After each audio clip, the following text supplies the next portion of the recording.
Would you say that the Special Ops Unit was in fact the junglers of the NIA? Munna wahne yen sen bunta bobu ñowa Special Operations Unit nekku na moy fanni jongla yi nek fofu ci NIA. Ko samna ni ñun suñ génnee suñ dugasee mooy loolu noonu gars yi di ngeen dégg loo xam ne mooy loolu noonu foog ñu dégg ku ñëw nañ laaka olof fi mu nekk ñun suñ dugasee gars yi xam nañ ne mooy loolu noonu mooy lan mooy nit ñi mooy ne am na kun jëlee o am na kun isi o am na si kun lu nekk loo xam ne daal. This is Basiru C, and he has a pretty wild story to tell. He spent years in the military, 12 to be exact, serving as part of a commando unit. He trained alongside the infamous junglers, but never actually joined their group. After his honorable discharge, he switched gears and signed up with the National Intelligence Agency, NIA. And honestly, this is where things get bizarre. He says he ended up working in the NIA Special Operations Unit. These guys handled secret missions sent down by their Director General, who he believes got marching orders straight from President Yaya Jammeh himself. The witness claims their unit was treated like royalty, so much so that others in the NIA were afraid of them. Why? This team dealt with cases that almost always got violent. When they brought in detainees for questioning and somebody refused to cooperate, they didn't hold back. The torture started with the classics, squatting, push-ups, and the so-called monkey dance. If those didn't get results, they turned to harsher stuff. They'd stretch the person out on a table while someone lashed them with a pipe or a stick. According to our witness, that's the point where people confess to anything, guilty or not, just to make it stop. It's no wonder others at the agency kept their distance. He said none of their colleagues hang out with them. Even when they are going out for breakfast, everyone in the office start murmuring they are doing again. He says you could hear grown men crying in the department during office hours. Everyone knew exactly where it was coming from. Assalamu alaikum warahmatullah. Basiru C. Place and date of birth? Fan nga judo ak kañ nga judo? I judo Banjul. I was born in Banjul. The 6th of July 1979. 6th of July 1979. I did small middle school Crab Island. I went to Crab Island Middle School. Then Majahali Muslim High School. And I completed at the Muslim High School. First I joined Army, Gambian National Army. After that, I joined the Gambian National Army. Which year? Ban at la won? 2001. In 2001. When did you discharge from the army? Kañ nga bay ci liggéey soldat bi? Army 2001. After I served 12 years, I by on the 13th of February 2013. I served for 12 years and I was discharged on the 13th of February 2013. You left at what rank? Ban mahama nga fa baye? I left with the rank of corporal. I left with the rank of a corporal. During your service, did you happen to travel out of the country to do any work? Jamono ji nga liggéey ndax mënon nga tukki génn réew mi pour def fa ben liggéey fofu? Yes, I traveled. I went on a peacekeeping mission. Where? Fan? Sudan, Gamkoy 3. I went to Sudan, Gamkoy 3. Which year was that?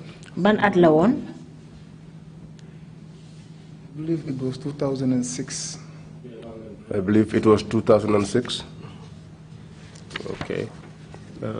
And when did you join the NIA, having left the Gambian National Army in 2015, in 2013? Bi nga baye Gambian National Army 2013. Kañ nga bokk ci NIA bi?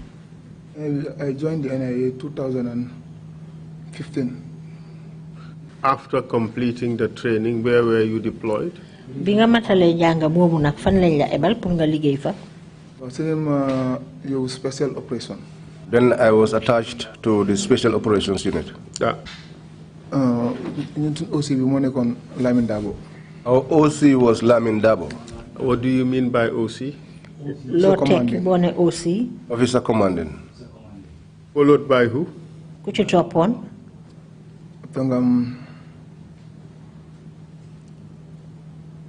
You have Babukar Sala. Babukar Sala. And who else? You have Tamba Mansare. Tamba Mansare. You have Alassane Balde. Alassane Balde. You have Jibril Kanyi. Jibril Kanyi. You have Aliou Soumare. Aliou Soumare. And then you have Echo. Echo. I believe it's Louis Mendy or Luis Gomez, something like that. Proceed. Egale. In the same office. We were in the same office. And yourself, Basiru? Yes, sir. I'm not is there a person called Omar Sane? Omar Sane. I'm not outside. You didn't know office. Omar Sane. Omar Sane. There were some who were outside who did not come to the office. Special operations in the NIA. Fan bi nga xamne dañ ko jaglel ñu ko wax special operations ci NIA fofu. What does it mean? Lan la tekki? What did it represent? What did it stand for at the NIA? Mom lan moy taxawayam fofu ci NIA? Motay momu. In essence, what is Special Operations Unit? Buñ ne special operation lan la?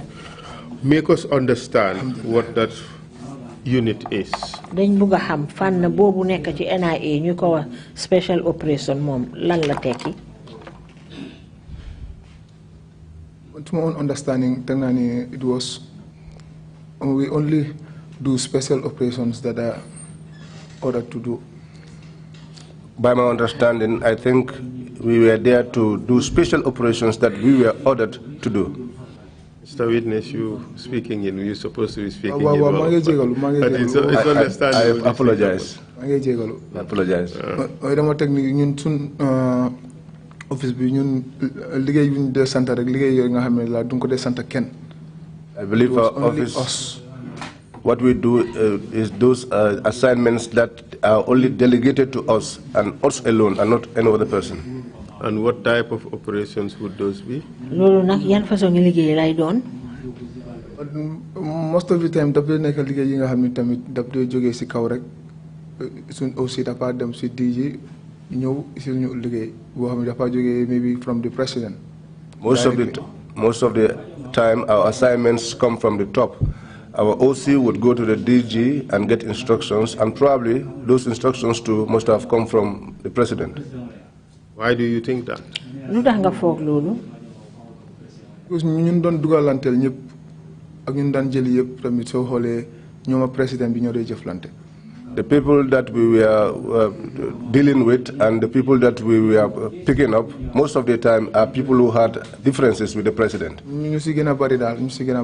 Most of them.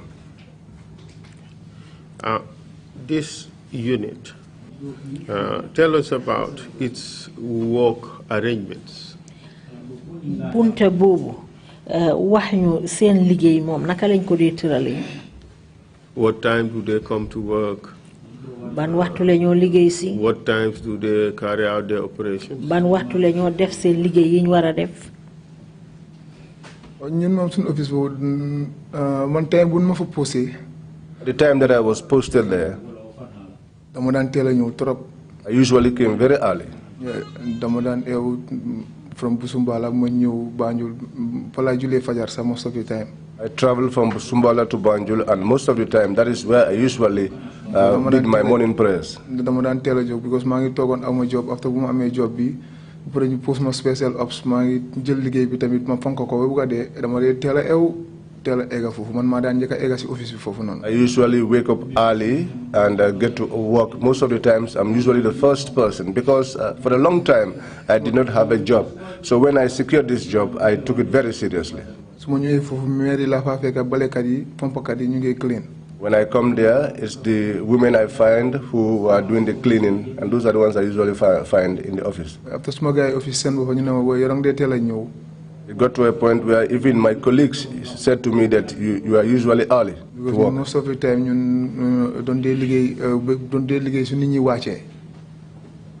Most of the time? Because man maa ngi ñëw es waaye ñoom ñu ne ma every time yow danga dee teel a ñëw te ñun time bi ngaa ñëw ñun time duñ ñëw time boobu ñun doon dee teel a Dunde gude fini. I just came. So sun gude fi dunde muna tela ñew liggéey ci. Nga di ñew ay bori 10 or ay bori 11. Okay, I come earlier, so my colleagues said that they noticed that and they said that they made it known to me that I used to come early. But for them, they could not come early because they used to stay longer in work, so they come only around 10. Is it the case, or was it the case that special operations did their work mostly in the evening? ndax noonu la daan demee ne bunta boobu special operation seen liggéey li ci ëpp yëpp dañ ko daan faral di def guddi. Well, no, sometimes do nekk guddi sax waaye mun naa nekk ñu dem bay wàcca rek ñu ne ñu liggéey. yaa ngi gis su ko defee dañu fa nekk beneen 4 or 5 hours or something like that. It's not necessarily. suñu kër yi tamit ñu oo ñu ne ñu ñëwaat leen. It's not necessarily in the night, but sometimes we will be there until closing time and then we will be given an assignment. And that may mean spending an extra 5 hours or so. And sometimes also we will go home and then be recalled back to report. And as such, your unit, it was normal for the staff to come to work around 10, 11 in the morning. Bon daal dafa mel ni yéen seen bunta boobu ngeen doon liggéey jaadu na pour ñu toog ba fukki waxtu wala fukki waxtu benn ñu soog a liggéey si. ñun moom foofu noonu time liggéey moom on your own time la. As for us there, you come to work at your own time. Did the ordinary rules apply to the staff of the Special Ops Unit? ndax loolu nga xam ne moo dox noonu ndax dafa umba ñi nga xam ne yëpp ñoo nekk di liggéey ci ron Special Operations Unit boobu. comme sarta yi nekk ci office bi sarta yi fa nekk pour ñiy liggéey ñëpp ndax sarta yooyu itam dañ ko daan teg ñiy liggéey Special Ops comme maanaam soo ñëwee suba nga sign book ne liggéey si nga waxtu sangam ak yooyu. non ñun moom man dama daan ñëw suma ñëwee ma sign but after ma gis ne suma boy dundee sign ba pare xaltuda even dem na ba up to a time the security who is responsible of that book mu nekk chief security bu nekk foofu noonu sax daf daan complain lu demee noonu ni ñu dundee sign because you don't come on time. Initially, when I came, I usually signed, but after some time, I stopped because I realized that my colleagues were not signing. It got to a point where even the chief security officer, they have made a complaint that we were not signing. Special operations, were they treated the same way with people in other units? ndax special operation boobu nga xam ne yéen fànn boobu ngeen doon liggéey ndax emale nañ leen ak ni nga xam ne noonu leen jee jëflante ak ñeneen ñi nga xam ne ñu ngi liggéey foofu te nekkuñ ci seen bunta boobu. Understand what you mean emale. I don't understand what you meant by equally. Are the staff or were the staff in special operations treated the same way as the staff in analysis or the staff in religious affairs and things like that? Were they treated the same way? Yen sen fànn boobu ni nga xam ne noonu lañ daan jëflante ak yéen ndax ci benn anam boobu la ñoo jëflante ak yeneen liggéeykat yi nekk ci yeneen bunta yi nga xam ne mu ngi foofu NIA. non yeneen bunta yi moom xamul fa nekk moom definitely. ñu xaw ma noonu lay traité but ñun moom suñu office moom we are well taken care of. I don't know about other units. We do our own things on our own time. But as for our unit, we were well taken care of and we were allowed to do our own things at our own time. Were you viewed as special by the NIA? ndax yéen waa NIA dañ leen daan gisee ñoo xam ne daal dañ leen berdi ak ñeneen ñi. waaw ñun moom dañu gisee spécial because ñun suñu daan génn sax nit ñi doon di NIA officers si seen bopp dañuy demoon ni boo yéen a ngay demaat alkataale ko tenke suñu dee génn sax everybody look at us. Yes, we were. suñu dugal suñu génn si lu nekk dañu dee xool. We were treated special because even when we are going out or coming in, people were always staring at us, and some of them will even make comments and say things like, "You are going again." Why was that the case? lu taxoon loolu daan xew.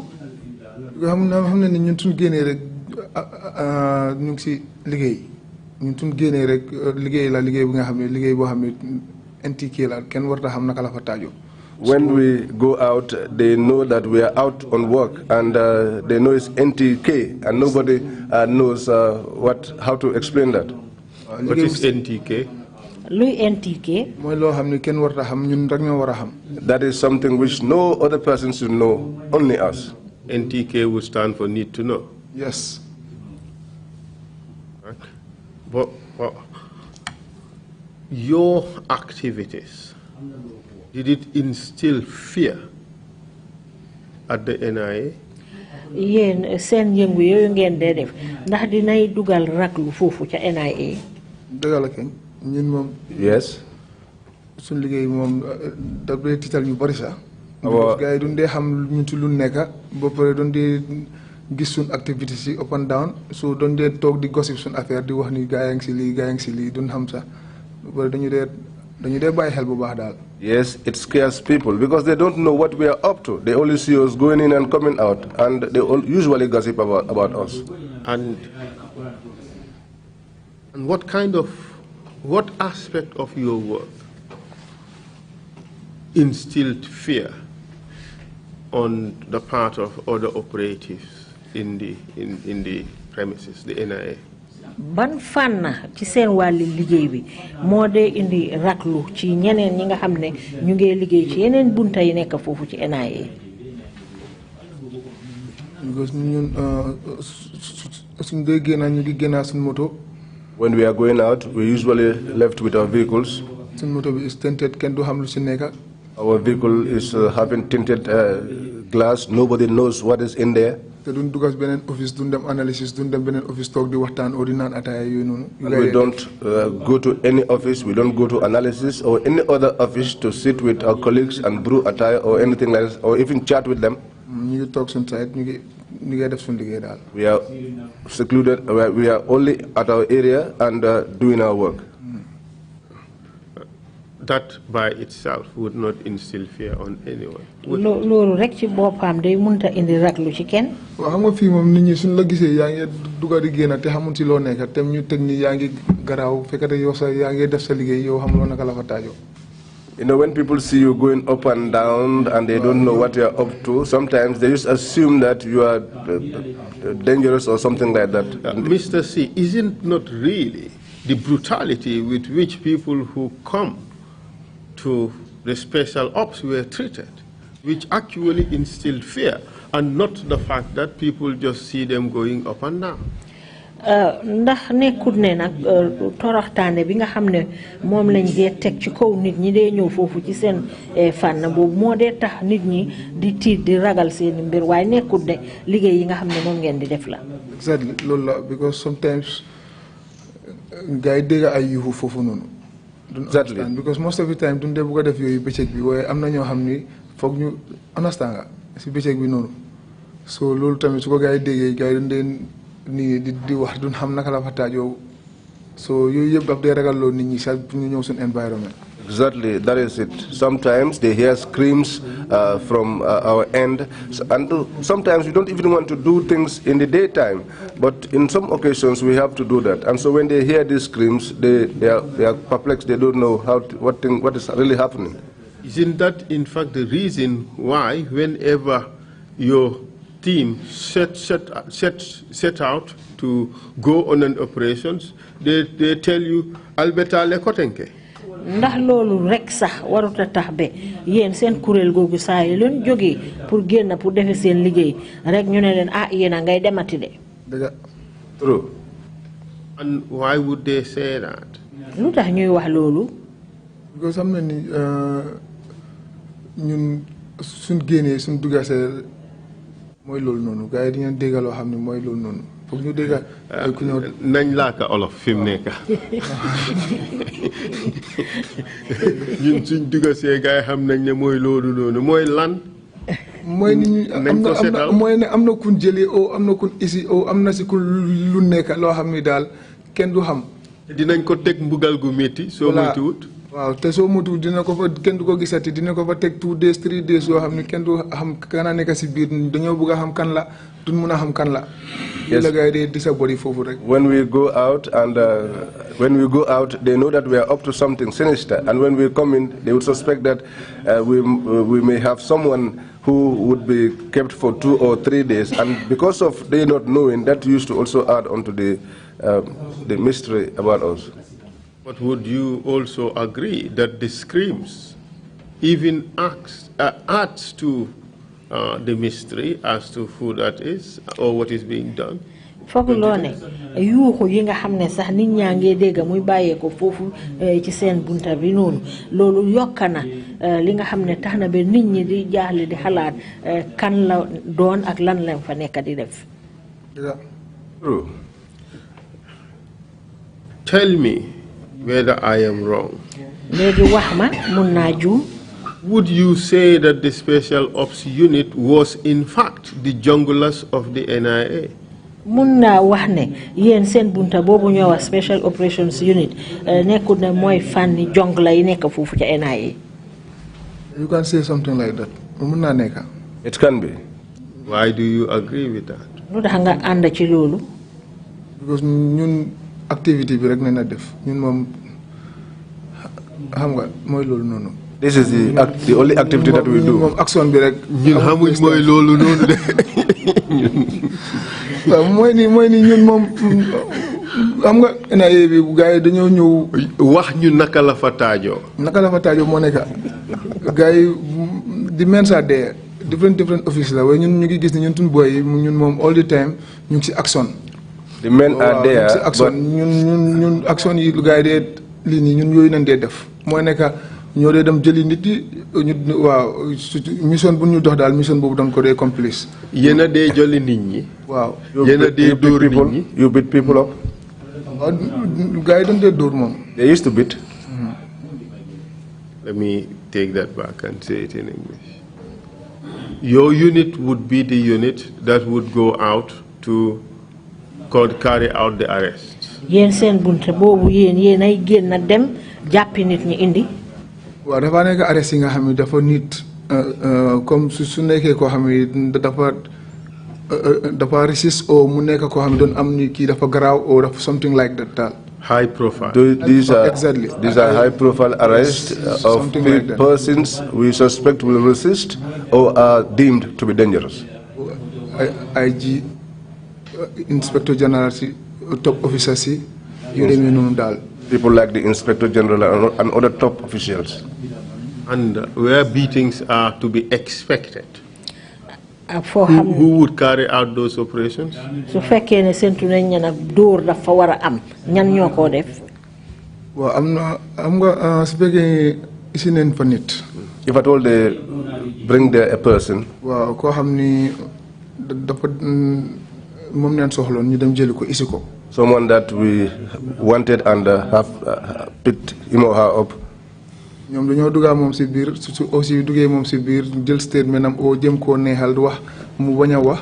They will take the person inside, the OC will go with the person and they try to obtain a statement from that person. If the person is not cooperating,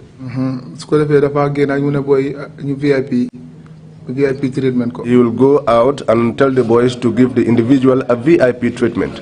What does VIP treatment mean in NIA language? Ci làkki NIA soo ne kii ñu ko def comme VIP loolu lum tekki. VIP mun naa nekk ñu monkey dance la squad la yooyu noonu press over yooyu noonu. It could be def na la loolu ba soona yow yaa ngi bañ su ko defee mun na laa tëddal lii la hosepipe bi génna. They could be in the form of monkey dance, squatting or press up, and if at all, even after all of that you are still resisting, they may lay you on a table and use their hosepipes to lay you. What do you mean by to lay the person with hose pipes? Loo tekki ne bu ne dañoo tëddal borom ak hose pipe. moo ñu tëddal si table. They will lie you on a table tëddal si suuf nii téye la. or on the floor and hold you. su aussi génnee mu ne téye leen ko. When the OC comes out, he tells them to hold him or her. They will hold your legs and your hands, and then the beating will start. And normally, who would be involved in the beating? ñim daan faral di amee ñan ñoo dee bokk ci dóor yooyu. dóor yi moom office bi man moom lu ma witness dóor yi ma fekkee. The beatings I witnessed in the office. suma office mën naa ne kenn rek laa musta gis mu dóor foofu noonu. In my office, I can say there is only one person that I have seen not to have beaten before. kenn rek laa musta gis moom all the time daf ma di advice since bu ma ñëwee foofu mu ne ma sëñ Bass bul bokk si lii nii. He is the only person because since I came there, he was advising me, telling me, Serigne Bass, do not involve yourself in this. And who is that person? mu nekk kooku mooy kan. Aliou Soumaré. Tamay aka Tamay. aka Tamay. All the time daf ma dee ne boy bul bokk si lii nii. All the time he tells me, boy, don't get involved in this. You've given us a number of names. am na ay tur yoo ñu fi jox. Lamin Dabo. Lamin Dabo. moo dee jiite dóor yi moom. He leads the beating. because kenn du dóor foofu noonu te moom jox la orders pour nga dóor. Nobody does the beating without him giving you the order. Because he was. Why is that the case? Why was that the case? lan moo tax mu daan demee noonu. because moom moo dee xam loo def ak kan moo ko jox autorité bi pour mu def loolu moom su ñëwee def lu moo def ba pare mënut a am lu mu bugg si yow su ko defee daf koo génnee si mail ñun ñu ngi toog suñ computer yi téye suñ we are sitting on our decks waiting. He usually knows what you have done and who gives him the authority. So after most of the times duñ dee xam luy xew sax. after he does what he does, he comes and dem éega yow wàccaa yow damate yow ñëwaate yow su demee ba si yàgga mu ne la mu ne booy kii bëggut a wax toppatoo leen ko. He was the one that usually will go upstairs and downstairs with the arrested person, and after some time he will come and tell the boys to deal with the individual. You've mentioned two significant words or phrases. su danga fi ñaari Two significant phrases. yu am solo. Toppatoo leen ko. That is, take care of him or her. One. Yes. Give him or her the VIP treatment. Yes. benn bi mooy wax ne toppatoo leen ko beneen bi mooy ngeen jëf ko li ñoo wax VIP treatment. Are the two the same or are they different in terms of gradation of punishment? ndax ñaar yooyu yëpp benn la wala ni ngeen leen dee mbugalee dañ ëppante. nga suñu ñëwee pour toppatoo la moom dañoo ñëw pour expérience la jéem laa neexal jéem laa expérience ni yow yaa def lii xam nga. When we come to, gisee ni yaa ngi bañ. if it is taking care of you, we would come and try to talk to you nicely and tell you what your offense is and try to have it easy with you. But what does talking to the person nicely entail? Does it include threats? Does it include lan la tekki bu dee wax nga ne dañoo wax ak yow ci waxin bu neex lum tekki daal da ngeen di tiital borom wala lan ngeen koo def. man su nekkee man suma masque yi man dama la explain wala ni suma mag gi yow xam nga fii naka la fa taajoo it's better yow nga wax o nga explain. lu rek la si génnee soo bañee wax nag fu mu nekk su la gaay téye fii dina la yërëm te understand nga.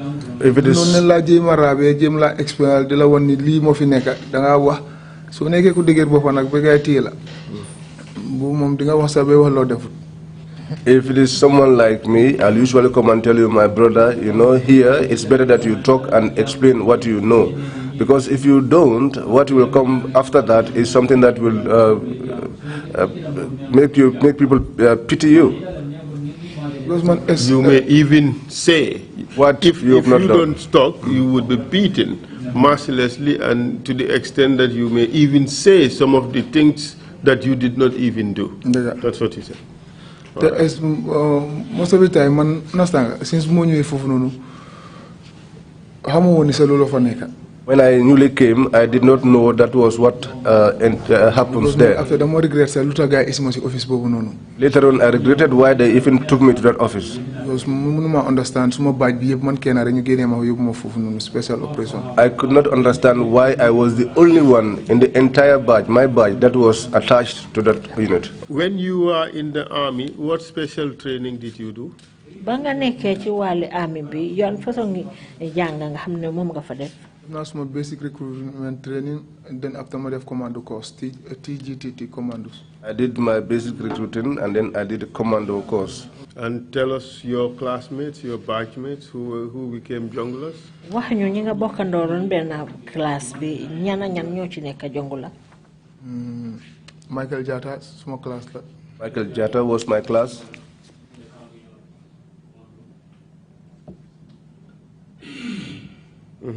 Fansu Nyabali, small class.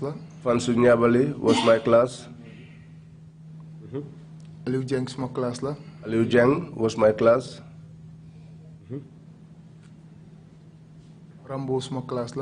Rambo was my class. Rambo, Mustafa Sani. No, Rambo. Which one? Rambo la hogaran OSG dal. Rambo. I forgot his name, but that was what he was called. Rambo by. and who else? Ñu dal ñoko nekkon suma way Aliou Dieng Fansu Nyabali Michael Jatta boy suma class ne 24 intake yu nekk ci jongu la ci yeb suma class ne All the members of the 24 intake are my class. And your unit was also pretty much the junglers of the NIA. That's what you said. Yeah. Yes. So you told us that you were feared. Your unit was feared in the NIA. Whenever you people went out, people would say, Albetale Kotenke, you going again. Yen sen fan bobu ngeen doon liggéey special operations bobu dañ leen ragaloon fofu ca NIA ba taxna be saa yo leen jógee di génn rek ñu ne leen yéen a ngay demati de. Was there an expectation that whenever you guys went out, you'd be doing something crazy? Ndax saa yu nekk dañ daan séntu ne jamono joo leen génnee rek di ngeen def loo xam ne daal lu doy waar lay doon. Non lañu gaay daan gisee waaye nag most of the time du daan demee noonu sometimes dañ dee génn def suñu own def sax suñu génn dem uti ndéewo sax dañoo teg ne ñu ngi dem defi dara. That was the perception, but sometimes that was not always the case. Even when we go out to buy breakfast, they have those thoughts in their minds. We have received some evidence here, and some people have been mentioned quite a bit frequently. Amba Mansare Babukar Sala. These guys worked at special operations, correct? Amna ñoo xamne dal wax nañ fi seeni sédé tudda nañ fi ñi ay yoon Tamba Mansare Babukar Sala ndax ñooñu ñu doon liggéey fofu special operations. Ñu ko doon liggéey. Yes, they worked there. Man naka na fa lu yaga sax xawma ko to yi ni because nekku non di ñu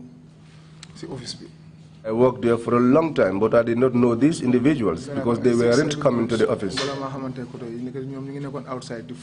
It was after 6 to 7 months that I came to know them. Behold, they were outside floating.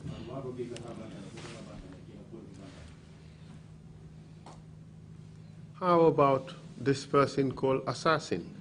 We also have information that he was part of special operation. Naka waji nga xamne ñu ko wax assassin am nañ xibaar ne momi tamit bokkon na fofu special operation. Otherwise known as for first real name is Lamin Senghor. Te turam dega nak modi Lamin Senghor. Lamin Senghor mom fekkuma ko fofu ci office bi. I did not meet him at the office. Ba ñëw ci office 2005 Tamba la fa fekk ak Sala ñu fekk Lamin Senghor mom fekkuma ko way degon na ni mu ngi won fofu long time. When I came to the office in 2005, I only met Tamba and Sala. At the time he had already left. How about Alaji Mor? Naka Alaji Mor nak?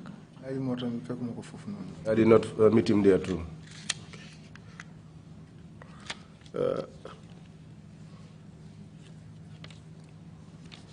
Now let's talk about some of the operations that you have participated.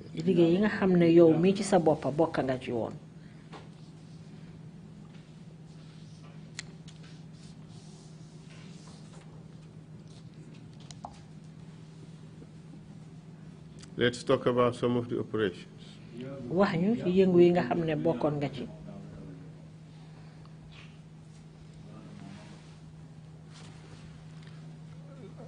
understand what, bro. I don't understand.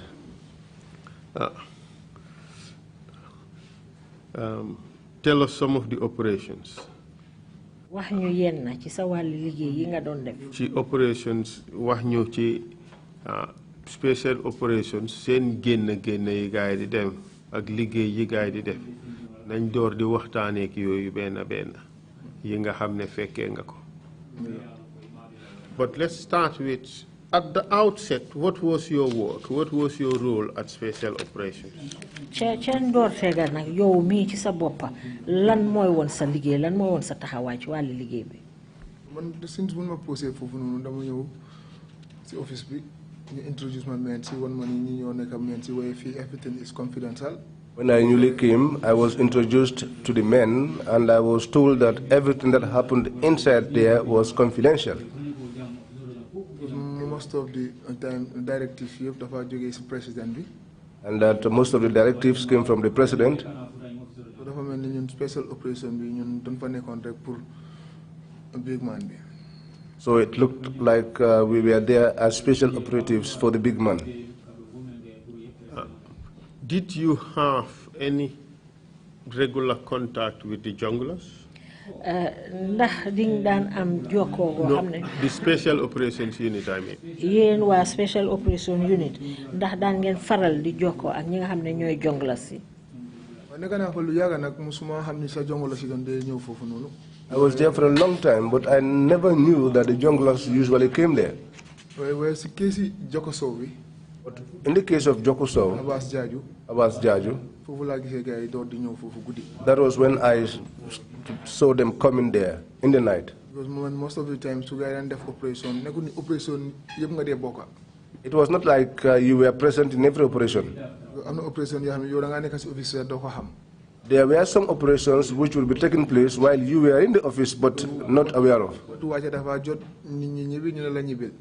And when it's time to close from work, you'll be asked to go home.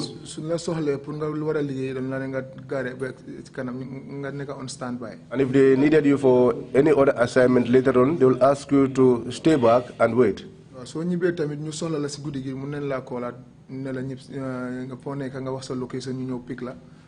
And if you went home also, if they needed you in the night, they will call you and ask you of your location, and they will come and pick you up. You mentioned this was first operation in which you saw the junglers. Tell us about that operation. Wax nga fi lu aju ci yëngu liggéey boo xam ne yaa ngi ko doon def fa nga njëkk a gisee jonglers yi wax ñu booba naka la demee.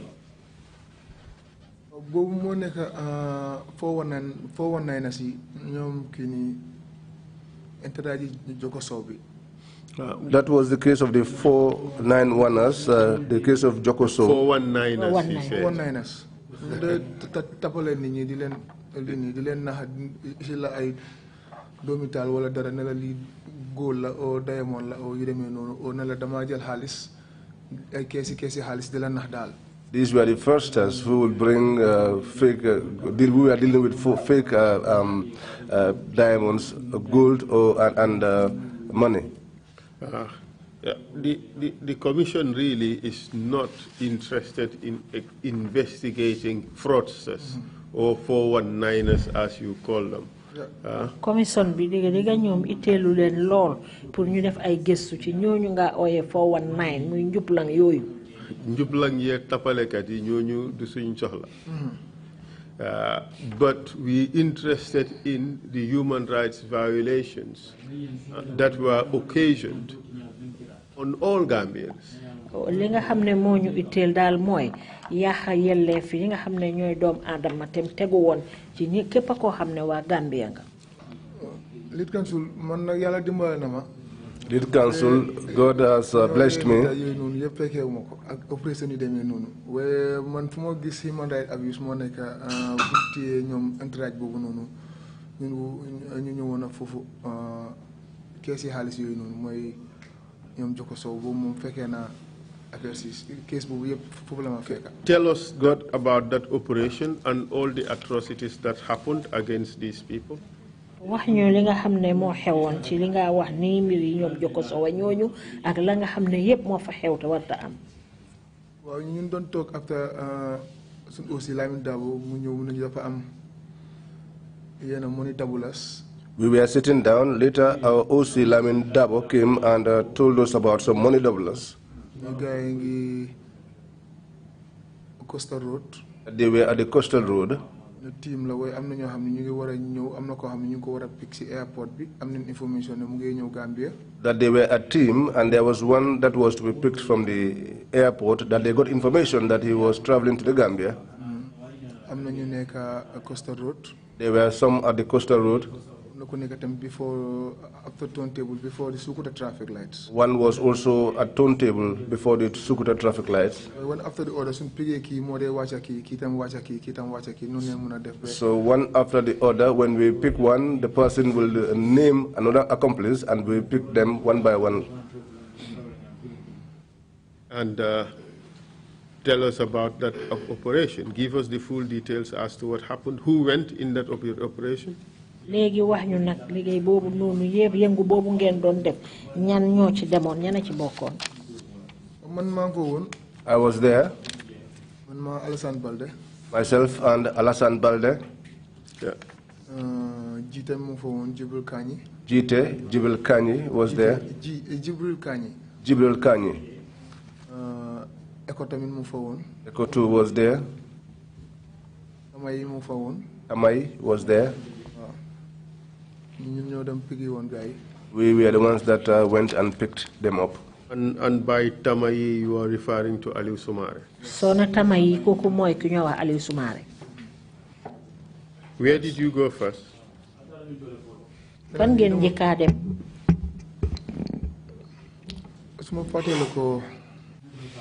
If I can recall, I think first person who is a killer something so. First person they brought was someone with so name. So la Santa. Koku mo ñene kesi halisi say mako amé. Joko Sow. He was the one who gave us the information that the money cases were, or suitcases were being handled by Joko Sow. And we were trying to negotiate with him. Then after and we called Joko Sow until he told us where he was, and we brought him in. So So when we brought him in, we were asking him where he kept the money. But momo waste time bi yep nek for di delay di wax ni no gisut halis jema dangal dal halis bi tana Abbas Jaaju momo halis bi way Abbas bu mu xamé ni ñu ko soxla. But he was saying that he was not he wasn't having mistake astaghfirullah balama Abbas Jaaju neen ñi ko apprehend. It was a mistake. We first apprehended Abbas Jaaju. Man ma Lamin Dabo. Myself and Lamin Dabo. Ali morning Lamin Dabo mama call nema bas fo nek. Lamin Dabo called me early morning and asked where I was. I told him I was in Busumbala. Meet Airport Johnson. He told me to meet at the Airport Johnson. When I came to the Airport Johnson, I found a vehicle there and I boarded. He told me there is someone that we need who is in Kutu. Before Kutu Power Station. Before the Kutu Power Station. A story building on your left hand side. The yellow story building by the left hand side. He said that was where Abbas Jaju's office was. Does the building have a name? I did not see any name. What other offices are there in the building? Yes, when you pass the Elton before you get the Espas Moto. That yellow story building. Yellow story building. Yeah. How long is the building? How high? Building. Maybe 3-story building, something like that. After the Elton, this next building would be 6 stories. Something like that. Yes. Now Elton be good ita be dem na be ci juroom benn tabax. What is the shape of the building? Naka la mel bindo? Triangle dafa melni triangle la ni waye dafa taxaw ni ba pare yaatu. It's spherical. Ferrical, something like that. Okay. Yes. That must be the Future Lake building. Exactly. Fofula. That's the place. Okay. So you picked up somebody there? Well, what does it mean? Don't brief. But while we were in the vehicle, he was briefing me. He was telling me that Abbas Jaju is a friend to the DG. Now you go and talk to him and bring him. Let him not give you any excuse which will warrant him to escape. Make sure that he comes. He said he was going to park outside, but I will go inside. But once I set my eyes on Abbas Jaju, I must make sure that I bring him along. Let me ask you. Did you guys have a warrant for his arrest? ndax yeen amna ben kayit bo xamne binda ngeen ko bu len di dolel ne da ngeen ko wara dem arrest musuma gis ñu won ñu warrant sax I never saw anywhere where we were shown a warrant. It was not that he told me to arrest him. He said that I should invite him to the office. But you were told that he must come. Yes. So didn't that mean that he had to come with you by force? Whether voluntarily or involuntarily? True. From what you know, was that in compliance with the law? No, it was not in compliance with the law. Okay. Tell us what happened after that.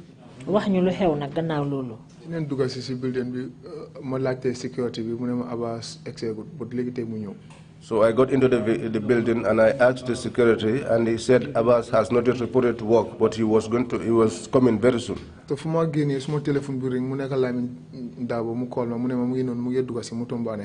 as I was coming out, I got a call on my telephone, and it was Lamin Dabo, and he told me, there he is, he's just coming in. So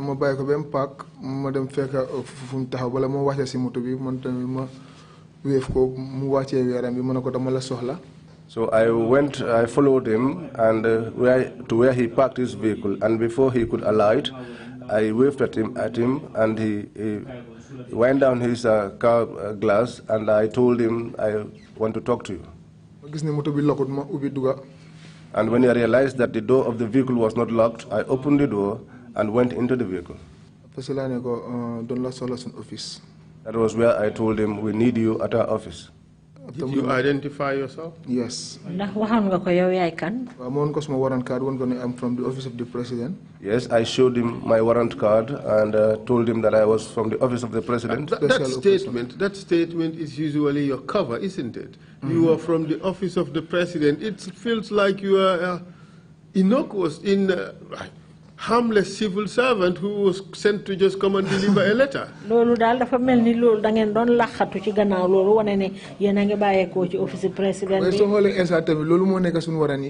Office of the president, that's the address. But if you look at it also, that is what contained in our warrant, office of the president. So after comply, one office special operation. When I showed him that, he complied and asked me which office. I told him special ops, and that was when he laughed. At the time he was speaking on the telephone. But eventually you went to the NIA.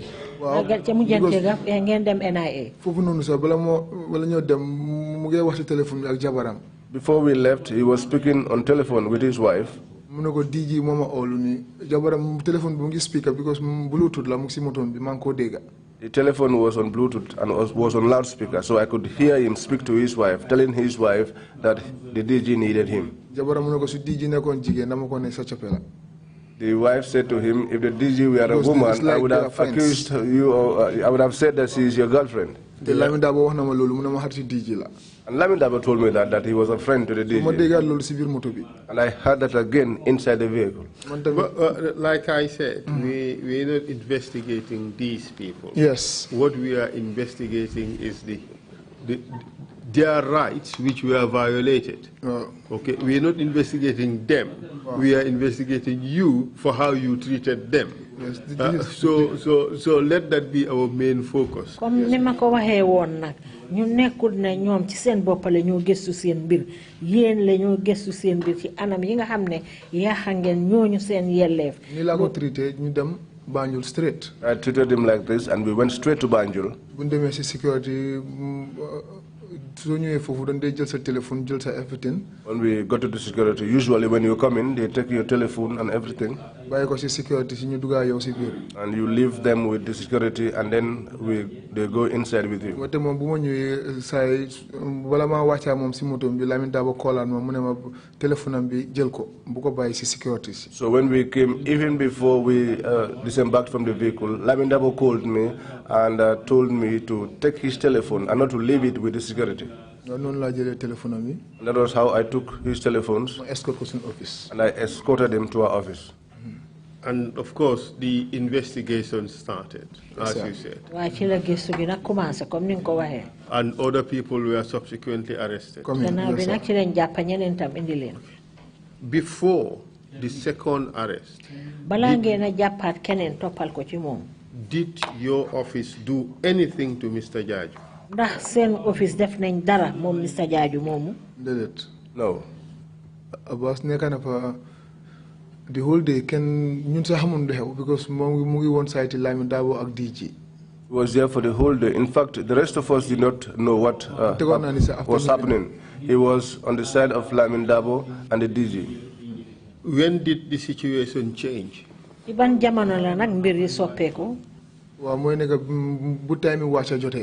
was when it was closing time. That was when we were asked to go and pick up the other person whose surname is So and whose name I have forgotten. I think that was the individual that Abbas gave the materials to. What materials are you talking about? Yan bagas nga wax nonu. Ali halis la, a counterfeit, 6 boxy wenyi ni. These are 6 iron boxes of counterfeit money. Counterfeit. False money, you mean? Yes. Halis yu baxut nga wax. Where luñu wax moy halis bu bax la. What they told us was it was genuine money. They told us that it was a lot of money and it was proper legal tender. That was what we were made to believe. And what happened? So when we picked So, behold, So had passed on these materials to Jokoso. After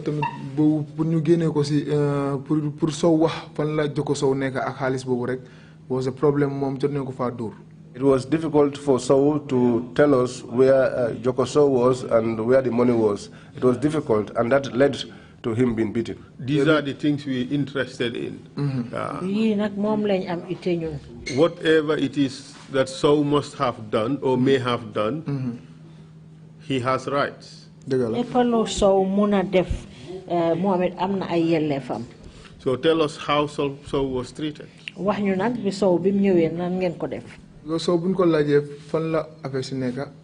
we asked him where the things were, he was not prepared to talk. And he was not complying. He was not prepared to tell us where these materials were. So when Lamin Dabo brought him, he told us to give him the VIP treatment. So we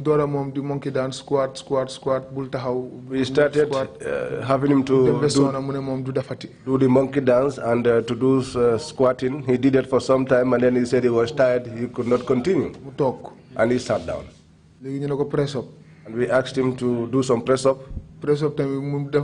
I hope in your case it's not just so to get some physical exercise, as we were told the other day. No, it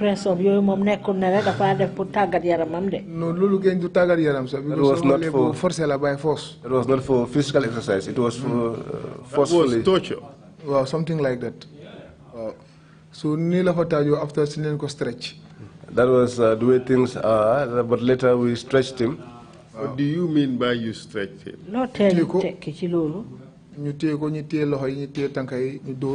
stretched him, some held his feet, others held his hands, and we beat him up. With what? Hose pipe. With hose pipes. Who was beating? Kana don door. Lamin Dabo mo door bi. Lamin Dabo started the beating. Balde tamit mu don door. Balde was beaten. Which Balde? Ban Balde. Alasan. How about Echo? Echo nak? Echo tamit mu don door. Echo too was beaten. How about Jibril Kanyi? Jibril Kanyi nak? No, G dooru ko fofu nonu. G did not beat him there. But he beat him elsewhere. Yes, man tamit after la ko door. And then after I beat him. How about Ali Sumare? Ali Sumare nak? Tamay lalut. Tama did not touch. How about, okay, Omar Sani was not there. How about Tamba Mansare? Naka Tamba Mansare? He was not there. Sala? He wasn't there. So for how long was this guy so beaten? So door ngeen ko don door ban appel la jël? We went 15-20 minutes. Between 15 and 20 minutes. Because Because that was not the place of beating. Our office was not. We have our desks and our computers. Our kettle is like an office. Our place looked like a proper office. We have our desks, our computers, and our kettle. Cabinet. You get inside the sitting room and then the main room. You see, salary def secretary job come jail statement ye We were in the first room doing secretarial work, taking statements and things like that. But drill si mom site Lamin Dabo la si cabinet bi. But the drill is Lamin Dabo's area, which is the inner room. Drills would suggest exercise. Yes. Wow, civil cabinet. So, yes, inside the inner room. So the beating was also part of drills? That is the drills I'm talking about. You call them drills? So the drill room would be inside Lamin Dabo's office? Handle properly, they take you to invest.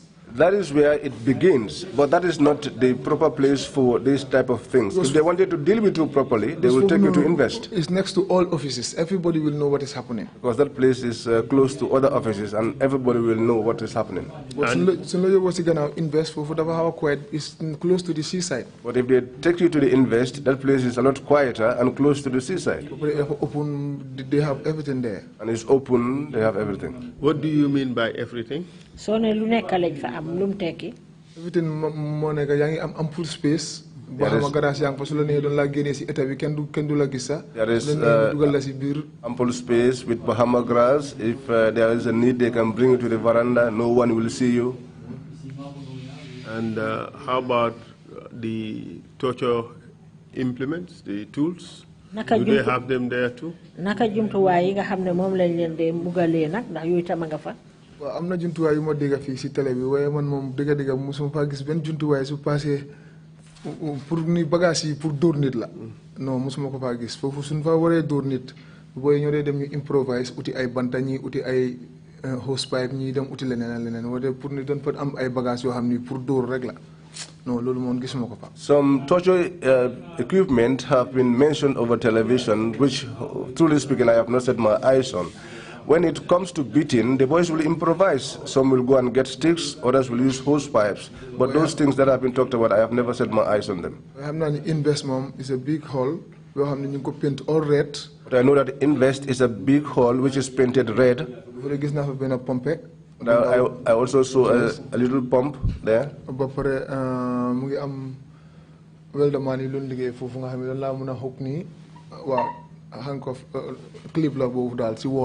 There were also clips on the wall. I saw those in Invest. How about the torture table, the iron table? I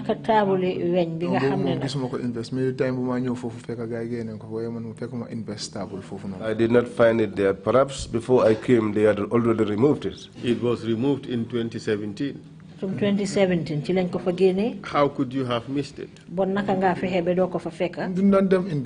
never went to Invest.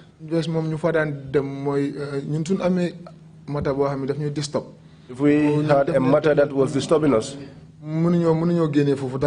Or we could not get anything out of our detainee, our captive.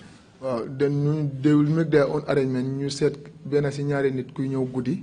Then the junglers will come. They will make their arrangement and select 2 individuals who will come in the night, and then the junglers too will come.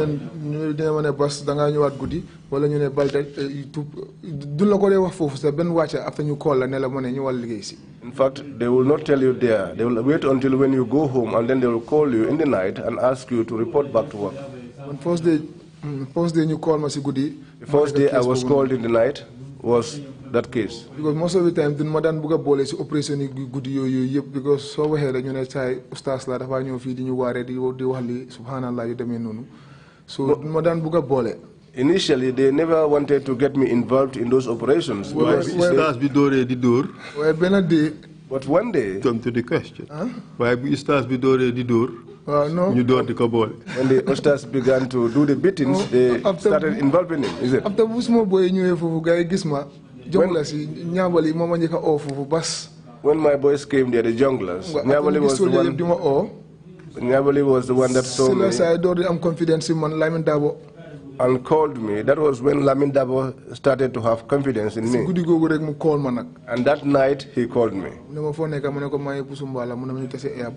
He asked me, where are you? And I told him I was in Busumbala, and he said that we should meet at the airport junction. It was now accepted that you are part of the creed. You are one of the dangerous guys. Not yet.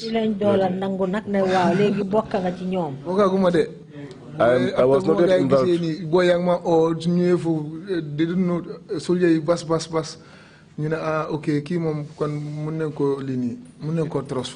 was when the soldiers came there and began calling out my name, that was when they said, well, this guy, he realized that you were part of the dangerous guys. Because I was trained as a commando, but does not mean I am dangerous. I know my drills.